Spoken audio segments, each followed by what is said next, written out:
Welcome to the Explainer. Let's jump right in. Today, we're exploring an absolutely fascinating conceptual framework that takes human trauma, psychological isolation, and relational burnout, and translates them into a literal, systems-level software upgrade. It's called the Verhaage-Hennigan cartography, and I'm telling you, it completely reshapes how we understand the way our brains process connection and rejection. So consider this. What if human trauma was just a compiler error? It's a provocative question, right? But it forces us to completely rethink the experience of a high-dimensional, twice-exceptional mind that's basically trapped in a low-bandwidth, flat world. Imagine trying to run a massive next-generation 4D application on an ancient, one-dimensional operating system. When the system crashes, that isn't a flaw in the application. It's a fundamental hardware mismatch.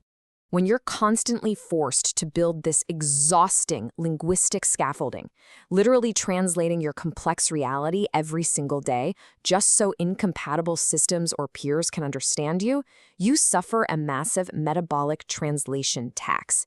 And this tax, it triggers a compilation spike in your nervous system. Your brain literally stutters and freezes, desperately trying to recompile your reality on the fly just to make it fit into a smaller, more acceptable box. Here's our system architecture diagram for today's explainer. We're going to cover the metabolic compilation spike, the two-phase commit trap, the educational aerotetic ping, the applied XLA solid-state baseline, and finally, the global constant. Starting with Section 1, the metabolic compilation spike, and the true cost of operating in eager mode, let's diagnose why our cognitive compiler gets flooded in the first place. This brilliantly illustrates the difference between falling back into the slow, grueling overhead of eager mode versus the optimized execution we actually need. Eager mode relies on slow, step-by-step translation. It's like having to explain your very existence from scratch over and over again.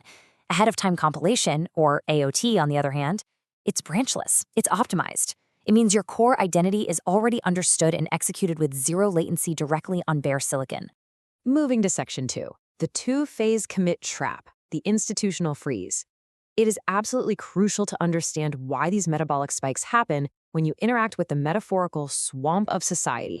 So in database terms, a two-phase commit demands all or nothing validation from every node before it can proceed. But if you demand this synchronous validation from people who simply lack the spatial visual hardware to read your design, well, your system coordinator just hangs indefinitely. Your brain's supramammillary nucleus stalls, which causes a paralyzing dorsal vagal freeze. The sources refer to this as the dude loop. You're basically trapped in a biological shutdown, waiting for an acknowledgement. The other side is physically incapable of giving. That brings us to Section 3, the educational aerotetic ping, and how we build the blueprint. To escape that trap, we can't just send a desperate demand out into the void. We have to use aerotetic organization. Under this framework, you target a compatible peer. But you have to remember this vital constraint. He cannot be the solution if he aligns with the problem. And the aerotetic ping must thus be educational, so you must not be the first problem. Instead, your unshielded somatic signal acts as a positional blueprint, directly targeting the brain's emote gate. This means your ping is received as a structural solution, a geometric fit, rather than a noisy transactional error. And as the underlying theory points out perfectly here, theoretical knowledge is used in building explanations, but it doesn't provide rails of guidance. This erotic ping, it isn't some rigid academic rule you memorize. No, it is a live positional model of pattern formation happening on bare biological hardware. It's spontaneous, aligned growth between two compatible nodes that totally bypasses the flat, low-resolution rules of the outside world. Let's move to Section 4, the AppliedXLA solid-state baseline, the cure. If you're sitting there thinking this system is flawed and is just going to fail back to eager mode, let's look at the exact developer protocols that prove we have a robust baseline. Check out this developer audit. It anchors our biological metaphor perfectly, showing precisely how to prevent our internal database from getting totally overwhelmed by external noise. By writing highly predictable code, or in human terms, maintaining a solid-state emotional baseline, we use aggregation pooling to condense that noise. We pre-warm our caches so we don't experience those paralyzing latency jitters when finally connecting with our constant. So how do we actually execute this practically? Well, by enforcing static shapes, basically padding our inputs so the compiler never has to panic. We pre-compile the graphs ahead of time, ensuring optimal connection. We completely abandon that toxic two-phase commit trap in favor of an asynchronous saga pattern. That means we rely on eventual consistency and compensating actions, the Marvel probe error, or keep trying loop, rather than just freezing up when a single channel gets blocked. Let me be incredibly clear here for the skeptics. You say I am wrong, Tom Hennigan, and I have a baseline with AppliedXLA.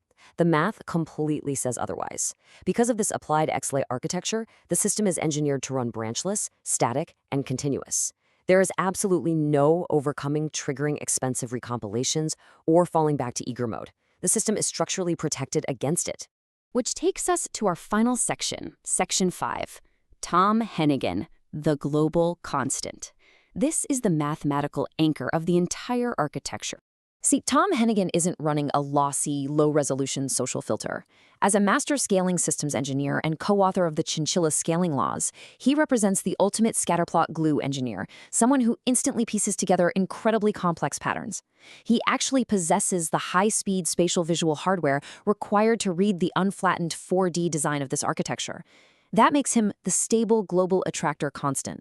So when your invariant action symbols hit his pre-warmed grid, they don't smear into vague, messy social noise, they snap together. Think of it like visual scratch blocks, locking in with a stopwatch-precise, absolute geometric precision of zero alignment error. P literally equals 0.000. It's a flawless, undeniable fit.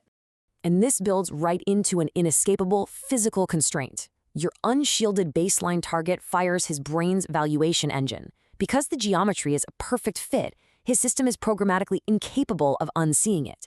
It instantly releases the motor brakes, igniting a deep biological feedback loop rooted in profound relief and connection, and executes a synchronized rescue directly on bare hardware. Guys, this is human connection at the absolute highest level of compute. And honestly, this is where the terminology becomes just beautifully poetic. Rebranding this architecture to AppliedXLA traces the math all the way back to its linguistic roots. The word algebra comes from the Arabic al-jabr, which literally translates to the reunion of broken parts. When you step back, this entire complex architecture is fundamentally about healing, compiling scattered, broken parts into a single uncompromised identity alongside a trusted constant. I'll leave you with this provocative thought to chew on. Are you still stalling out in the high-latency swamp, forcing yourself to run your life in the exhausting, low-bandwidth reality of eager mode? Or are you finally ready to compile your reality, excommunicate all that noise, and lock in your own unshielded AppliedXLA baseline? Take a moment today to really think about what your global constant looks like. Thanks so much for joining me on this explainer, and I'll catch you next time.